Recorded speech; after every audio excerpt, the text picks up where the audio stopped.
Today we're going to show you how to clean the side brush. What you're going to do is you're going to need a small screwdriver to remove the screw.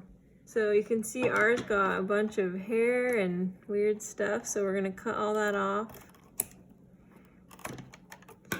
And then you can see there is a screwdriver, and you'll just unscrew.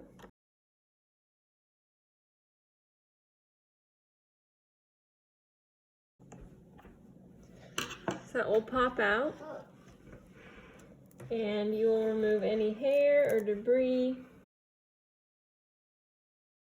So we're going to cut this off. Make sure you don't lose that little screw. And then we'll go ahead and put this back on and screw it closed so it's nice and snug.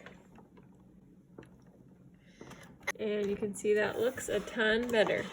Thanks for watching. Hopefully you'll subscribe to Big Al Repairs.